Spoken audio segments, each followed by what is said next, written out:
वंशी विभूषित करा नवनीरदाभात पीतांबरादरुणबिंब फलाधरोष्ठात्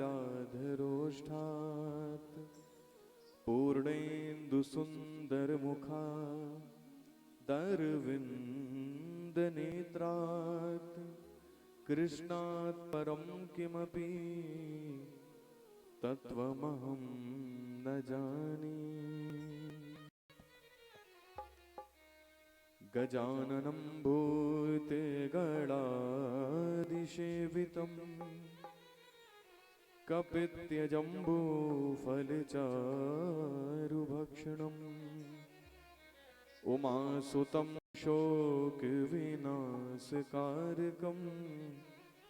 नमामि विघ्नेश्वरपादपङ्कजम्। अतुलितबलधामं हेमशैलाभदेहं दनुजवनकृशानुं ज्ञानिनामग्रगण्यं सकलगुणनिधानं वानराणामधीशं रघुपतिप्रियभक्तं वातजातं नमामि। गुरुर्ब्रह्मा गुरुर्विष्णु गुरुर्देवो महेश्वरः गुरुर्साक्षात् परब्रह्म तस्मै श्री गुरवे नमः।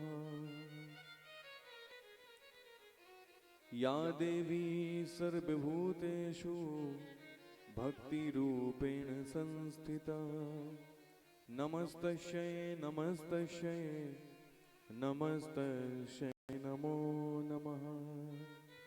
नारायणं नमस्कृत्य नरं चैव नरोत्तमं देवीं सरस्वतीं व्यासं ततो जयमुदीरयेत्।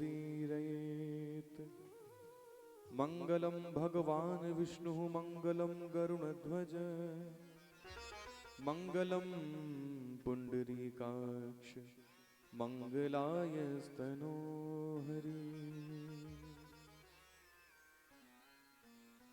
मेरी भवबाधा हरो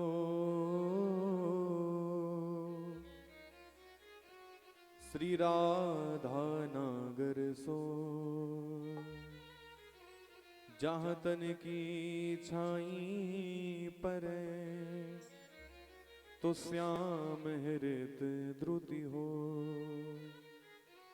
श्री राधे मेरी स्वामिनी मैं राधे जुको दास जन्म जन्म मोह दीजियो श्री वृंदावन को वास।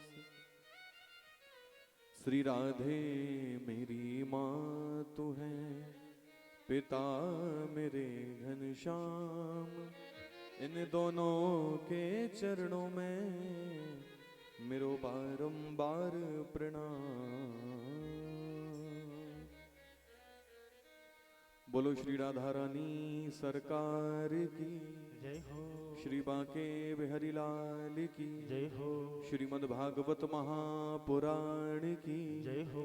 श्री वेदव्यास जी महाराज की जय हो। श्री सुखदेव जी महाराज की श्री परीक्षित जी महाराज की परम पूजनीय श्री सद्गुरुदेव भगवान की जय हो।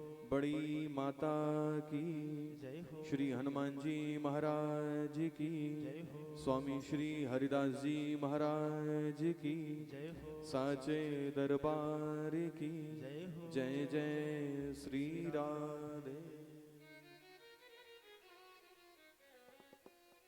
आइए श्रीमद् भागवत कथामृत में अवगाहन करने से पूर्व कुछ क्षणों के लिए अपनी मन और वाणी को पवित्र करते हुए आप सभी भक्त मेरे साथ श्री राधा नाम संकीर्तन करें।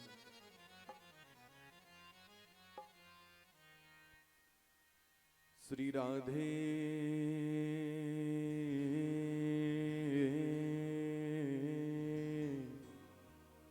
श्री राधे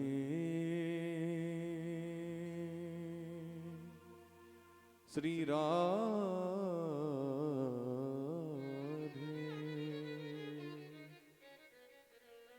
ये तो बता दो बरसाने वारी, ये तो बता दो बरसाने वाली, ये तो बता दो बरसाने वारी, ये तो बता दो बरसाने वाली। मैं कैसे तुम्हारी लगन छोड़ दूंगा, मैं कैसे तुम्हारी लगन छोड़ दूंगा। ओ तेरी दया पर ये जीवन है मेरा, तेरी दया पर ये जीवन है मेरा।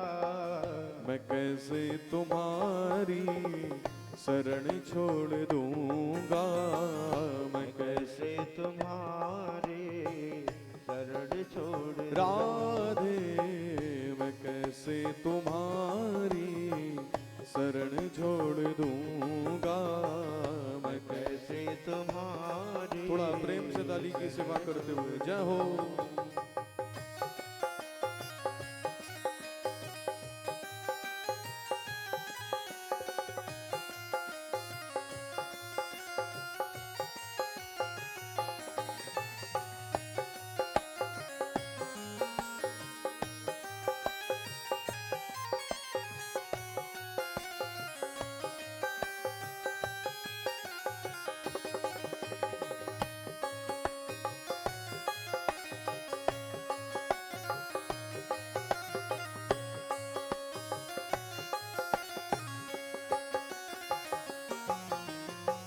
न पूछो कि ये मैंने अपराध क्या क्या, न पूछो कि मैंने अपराध क्या क्या। कहीं ये जमीन आसमां हिल न जाए, कहीं ये जमीन आसमां हिल न जाए। ओ जब तक श्री राधा रानी क्षमा ना करोगी, जब तक श्री राधा रानी क्षमा ना करोगे। मैं कैसे तुम्हारे चरण छोड़ दूंगा, मैं कैसे तुम्हारे चरण छोड़ श्यामा, मैं कैसे तुम्हारे चरण छोड़ दूंगा, मैं कैसे तुम्हारे चरण छोड़ दूंगा। ओ बहुत ठोकरें खा चुका जिंदगी में, बहुत ठोकरें खा चुका जिंदगी में। तमन्ना तुम्हारे दीदार की है, तमन्ना तुम्हारे दीदार की है। ओ जब तक श्री राधा रानी दर्शन न दोगी, जब तक श्री राधा रानी दर्शन न दोगे। मैं कैसे तुम्हारा भजन छोड़ दूंगा, मैं कैसे तुम्हारा भजन छोड़ दूं। श्यामा, मैं कैसे तुम्हारा भजन छोड़ दूंगा, मैं कैसे तुम्हारा श्री भजन राधे छोड़ दूंगा।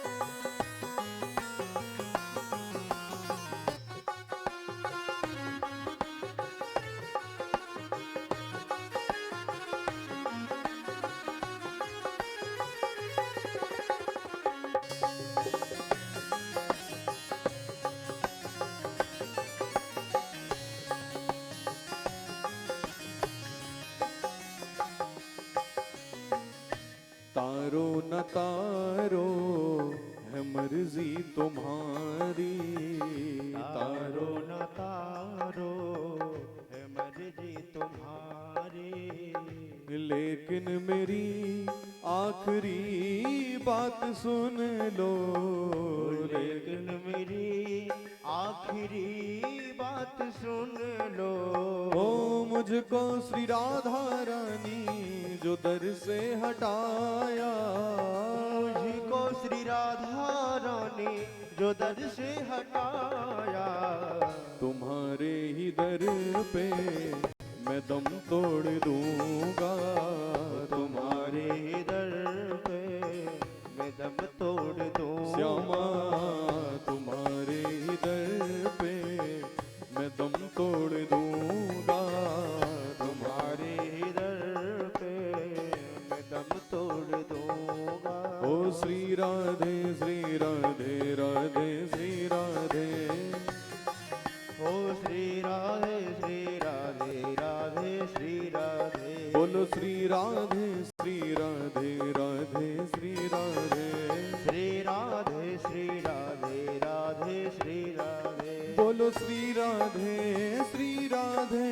श्री राधे श्री राधे, बोलो श्री राधे श्री राधे, श्री राधे श्री राधे, बोलो श्री राधे श्री राधे, बोलो श्री श्री राधे श्री राधे, ओ श्री राधे राधे श्री राधे, श्री राधे राधे श्री राधे, बोलो श्री राधे राधे श्री राधे, श्री राधे राधे श्री राधे, बोलो श्री राधे राधे श्री राधे, श्री राधे राधे श्री श्यामा जू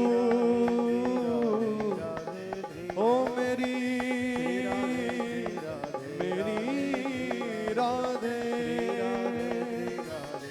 मेरी श्यामा मेरी राधे।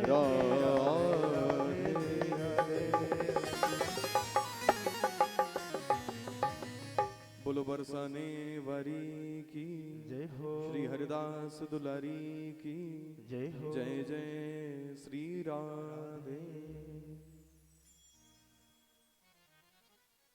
परम मंगल श्रीमद् भागवत परमहंस संहिता, वैष्णव संतों का परम धन श्रीमद् भागवत, उन आनंद कंद अनंत कोटि ब्रह्मांड नायक सर्वेश्वर सर्वाधिपति राधा रमण बाधा हरण केवलाकार निराकार अकर्ण करुणाकालय आनंद कंद श्री वृंदावन चंद्र बाके बिहारी के युगल चरणों का ध्यान करते हुए वृषभानुनंदिनी आनंद कंदनी श्री राधा रानी की युगल चरणों का ध्यान करते हुए पूज गुरुदेव के श्री चरणों का ध्यान करते हुए मैं आप सभी भक्तों को प्रभु के पावन चरित्रों का वर्णन कराने जा रहा हूं कि प्रथम गणेश जी को वंदना, फिर दूसरे आदि देव, हाथ जोड़ विनती करूं मेरे कंठ करो प्रवेश। बोलो गणेश जी महाराज की जय हो। कथा प्रारंभ होत है, सुनो वीर हनुमान, आसन आय विराजियो तेज पुंज बलवान। बोलो श्री हनुमान जी महाराज की जय हो। सरस्वती स्वर दीजिए, स्वर के साथ में ज्ञान, मैं बेसुर बेताल हूँ, माप करो कल्याण। बोलो सरस्वती मैया की जय हो। कल के सत्र में बड़े ही अपूर्व भाव से डूबकर हम सभी भक्तों ने यहाँ पर सुंदर श्री गिरिराज पूजन तक की कथा को कल श्रवण किया था। कल हम सुन रहे थे कि किस प्रकार से सभी ब्रजवासियों ने श्री गिरिराज महाराज का पूजन किया था और पूजन करने के बाद सभी ने गिरिराज जी की परिक्रमा भी लगाई थी। कल आप सभी ने भी पूजन किया, आप सब ने भी खूब गिरिराज जी की परिक्रमा लगाई। कल बड़ा आनंद यहां पर बरसा था। भागवत में सुखदेव जी कहते हैं कि परीक्षित, ब्रजवासियों ने जब भोग लगाया था ना, तो कोई साधारण भोग ब्रजवासियों ने नहीं लगाया। आप लोग विचार करो, जब आप लोग थोड़ा थोड़ा प्रसाद लेकर आते हो तो यहां पर कितना इकट्ठा हो जाता है। और वहां पर तो पूरे ब्रजमंडल में जितने भी घर थे महाराज, जितने भी घर, उन सभी घरों से 56 भोग गया था। आप लोग तो एक एक प्रसाद लेकर आते हो, परंतु प्रत्येक घर से 56 भोग गया था महाराज। सुखदेव जी कहते हैं कि परीक्षित, ब्रजवासी करते क्या हैं, ऐसा अद्भुत भोग लगाया कि श्री गिरिराज महाराज के सामने महाराज अन्नकूट ब्रजवासियों ने बना दिया। संस्कृत में कूट शब्द का अर्थ होता है पर्वत। जितने बड़े गिरिराज महाराज थे, सुखदेव जी कहते हैं कि परीक्षित, इतना ही बड़ा अन्न का पर्वत गिरिराज जी के सामने ब्रजवासियों ने खड़ा कर दिया। और जब ब्रजवासियों ने महाराज भोग लगाया,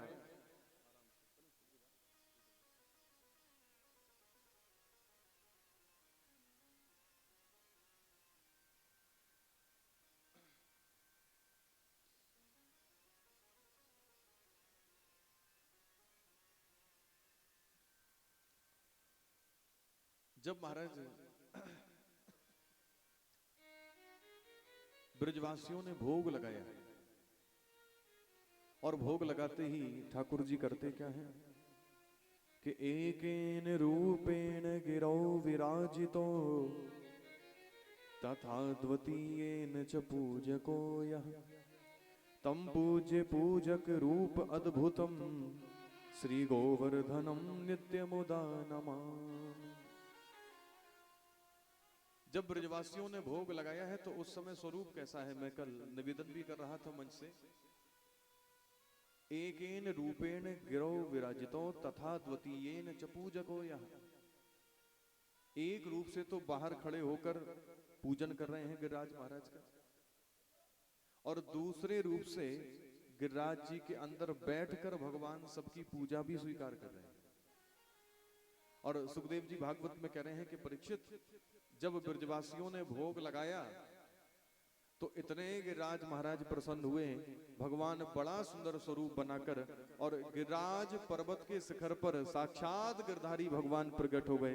बोलो गोवर्धन नाथ की जय हो, श्री गिरिराज महाराज की जय हो। गिरिराज पर्वत के ऊपर गोवर्धन नाथ प्रकट हो गए। जब प्रकट हुए हैं महाराज तो सब ब्रजवासी बड़े प्रसन्न हैं। कहा कि लाला, तेरो जो देवता तो बड़ो कमाल को है। अरे हम सब इतेक बरसन ते लाला या इंद्र की पूजा कर रहे हैं, परंतु या इंद्र ने ना तो हमको दर्शन दियो और ना ही कभी हमारो भोग स्वीकार कियो, भोग लगाए। परंतु तुम्हारो देवता तो बड़ो चमत्कारी है लाला। आज हमने पहली बार ही भोग लगायो और यानी पहली बार में ही हमारो भोग भी स्वीकार कियो और हम सबन को दर्शन भी देवे के काजे आ गयो। बड़ो चमत्कारी देवता है। और कहा कि परीक्षित, जब गिरिराज महाराज ने भोग लगाना प्रारंभ किया तो ऐसा अद्भुत भोग महाराज लगाया कि किसी भी ब्रजवासी के लिए प्रसाद ही नहीं छोड़ा, किसी के लिए प्रसाद नहीं छोड़ा। जितना भी भोग ब्रजवासियों ने लगाया था, पूरा भोग गिरिराज महाराज ने पा लिया।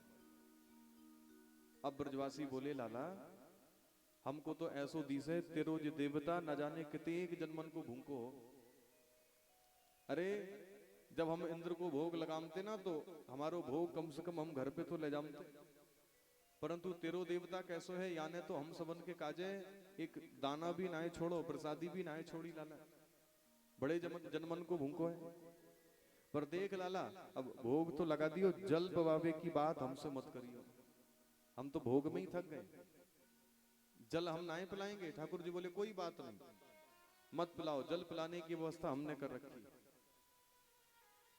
बड़ा सुंदर बंधुओं गिरिराज महाराज ने भोग लगाया है। जब भोग लगाया सब ब्रजवासी बड़े प्रसन्न हुए, गोवर्धन नाथ की परिक्रमा लगाई। भागवत में सुखदेव जी कह रहे हैं कि परीक्षित, इंद्र को खबर हुई है।